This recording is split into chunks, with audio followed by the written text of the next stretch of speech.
আর বাচ্চাই ফেললে এলো কিছু নাই বা দিবি একদিন ফুটবি আফিন যেন দিন আসেন এই যে কিছু না হয় বা দিব কিছু না হয় এটা খাবাইতে চার দাও না হাই এই বিষয় একদিন এই সব উগো গাবাস নাই কোনো বাসন নাই গোটাই নাই গোসল নাই কিছু নাই নাই হতে কিছু নাই একদিন শেষ করে দিয়েছ না ওনারা।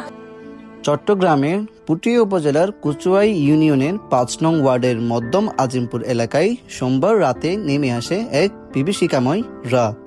উলিহাট সংলগ্ন আনুমিয়ার বাড়িতে হঠাৎ আগুনে লেলিহান শিখা গ্রাস করে নেয় এক অসহায় পরিবারের ঘরবাড়ি।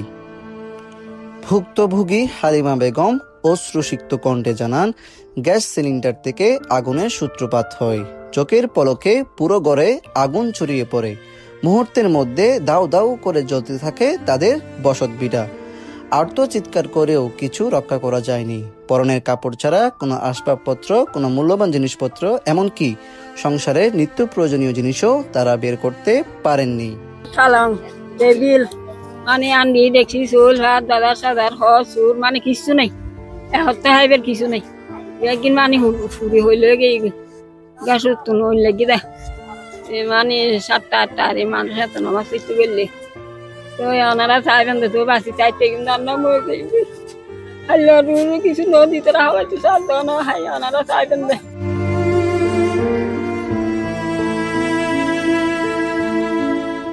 বাইয়াই তারা তুন হালিয়ে এসারার পরে আগুন দর্গি সিলিন্ডার তুন দর্গি আগুন ইতারা তুম বেশি অভাব সংসার ইতারা তুম প্রচুর কিস্তু ইতারা মানে চলতে বেশি কষ্ট ইতারা কি করে ঘর ইয়েন ঠিক করিব ইতারা মানে লাঁধি হে বোধ এরকম মানে ইতারা তো নগো দেখছিল ঠিক নাই ব্যাগ গিনি তারা তুম ফুরি গেই গো ইতারা মানে এখন চলিবার মতো ইতারা তুনে কিছু নাই।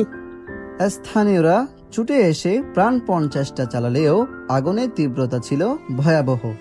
পরে ফায়ার সার্ভিস ঘটনাস্থলে এসে আগুন নিয়ন্ত্রণে আনে, কিন্তু ততক্ষণে একটি স্বপ্নময় সংসার ছাই হয়ে গিয়েছে।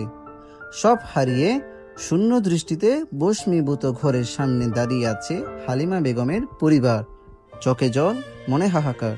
কোথায় দাঁড় করাবেন আবার নতুন ঘর? কোথায় পাবেন হারানো জীবনের ভরসা? এই অসহায় পরিবার এখন মানবিক সহায়তার অপেক্ষায়।